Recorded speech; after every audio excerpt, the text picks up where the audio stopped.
Hello and welcome to the Penalty Box. If you are firm and you are sure that you can move and you can score. I'm Peter Clote, and today in the Penalty Box we look at Group G. It's been described by the connoisseurs of the game as the group of death. The German machine, the Portuguese team led by Cristiano Ronaldo, arguably the best player in the world at the moment, the US men's national team, and the Ghanaian Black Stars of West Africa. We'll look at these teams and how they will progress at the World Cup in Brazil. Well, I have my experts here today with me, and together we'll look critically at how these teams are going to progress. Well, experts, will it be the German machine? The Mannschaft. Yes, I think they're going through. But, you know, the thing about the group of death, all groups are groups of death, you know. I mean, if you look at the group where Spain and Holland are together, you know, it's also a difficult group.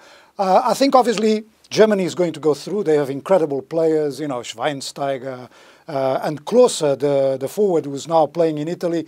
He could become the best goal scorer in the world if he scores in this championship. But one warning here, I think Germany is going to miss Mario Gomez. He's their striker, he's out, so they might have a bit of a problem there. Portugal should go through, but a warning here again. In 2002, we know what happened. Portugal had the United States and lost and was thrown out. Based on paper, Portugal and Germany should go through. I think the Germans are second in the world and Portugal is ranked third. However, as Joao correctly pointed out, the Americans have a pedigree of beating top teams. And I'm going to say they're going to show some fighting spirit in Brazil. I'm not going to guarantee a victory against Portugal or Germany, but they have some top players. Yeah. Well, one of the things that is really going to define this group right off the bat is the fact that Portugal and Germany are playing in the first game, right? So the result of that match is going to be very interesting for two reasons. One, the team that wins that one really solidifies the ability to go forward. But the second thing is, if there's a team that loses, if it's not a tie, the team that loses is going to be under tremendous pressure and then under tremendous focus. So my guess would be that if there is a tie, the group will be more unsettled. If there is a victory, interestingly enough, that might mean that both teams are going to go through, because one, by virtue of the advantage they got with the 3 points, and the other one, because of the focus that will come from desperation. And I wanted to point out about Ghana. I mean, nobody's speaking here about Ghana. I think Ghana has got an extremely good physical team. They are a very physical, hard team to beat. And the United States, of course, has got a bad history with Ghana. They were thrown out of the two last World Cups. By who?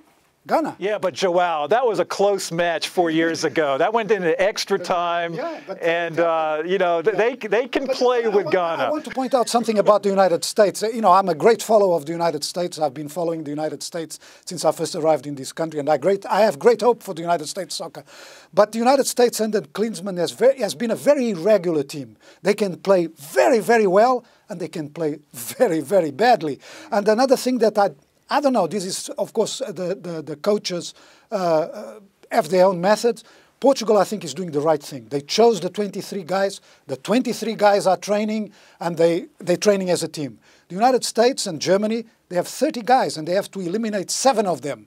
And this, I think, in my opinion, might affect the way the team plays. I know by 2nd June, the 23-man squad would have to be established. Of course. Now, when you look at the Portuguese team, some people say that their defense is weak. Oh, no. Now, they have Cristiano Ronaldo who can turn a game on top of its head. The Germans don't. When you come to the US team, some people say, well, they play just like the Germans. They are mechanical. They don't have a schemer who can turn a game on top of its head. What say you? Well, I say that this thing about the Portuguese defense is wrong. They've got 2 of the best defenders in the world. Well, 2 doesn't make 2. Coentrão and Pepe on central defense. Then they've got Alves at the center, who's an extremely good defender. He plays in Turkey. I don't know who they're going to play on the right side. And then on the midfield, of course, there's a guy that everybody forgets about, which is Coutinho. He plays in Monaco now. Coutinho, if he combines with Cristiano Ronaldo, both of them are deadly. We saw when Portugal got through to the finals, it was a magisterial path by Coutinho that put Ronaldo through and the goal. So I think Portugal has got a good team. Can they win the World Cup? I don't think so. Peter, just to go back to a point that Andre made about the opening match, Ghana is going to play the United States in the opening for both teams. Klinsmann has described that match as a World Cup final in terms of importance.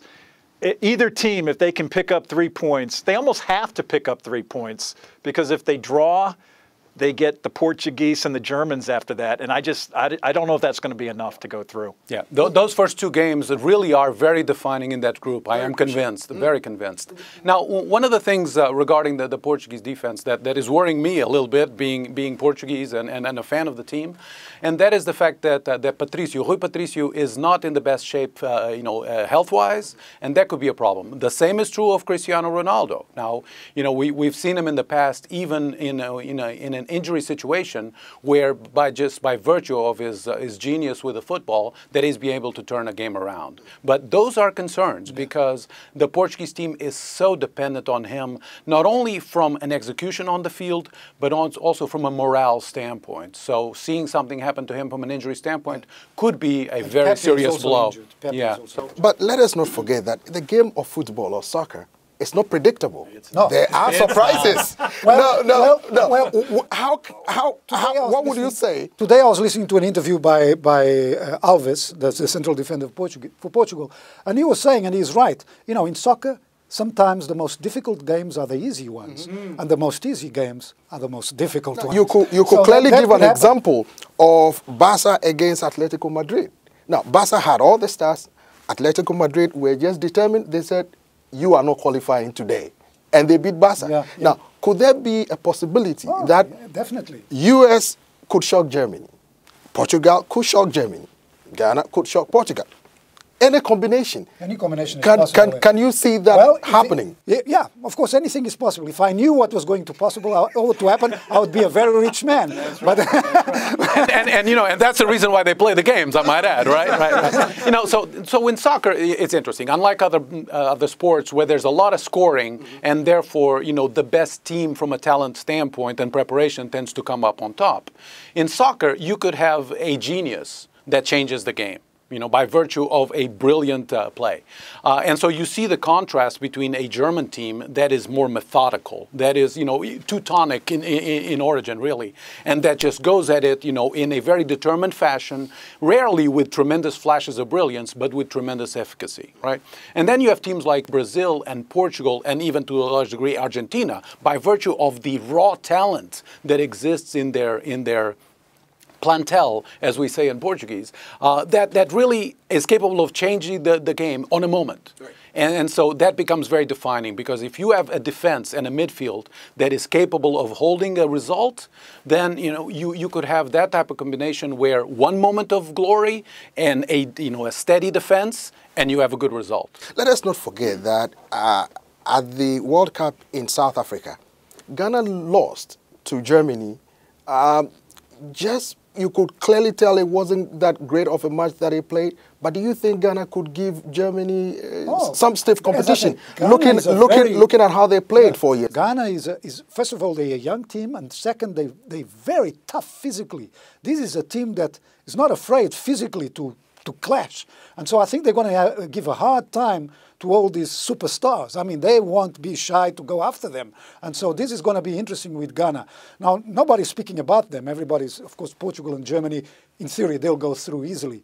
But, you never know. I mean, I still think that the United States could pull a surprise if they are in one of those days that they play well. If you look at player to player, it looks like the German team appears unbeatable. But some people are predicting that. You look at the way the Germans, Bayern Munich, played in the Champions League, they could find a way to beat them. Can Portugal pull a surprise? Oh, on Germany? Oh, definitely, yeah. I think Portugal can, it's going to be difficult, as everybody says. The Germans, as he said, play very Teutonical, and they never give up. And but they have an incredible, I mean, if you think of players like Schweinsteiger, Lahm, undoubtedly one of the best right defenders in the world. You're talking about Cruz, yeah, I mean, they've got incredible talent, and players who are also very physical. I mean, these are guys that are used to pressure.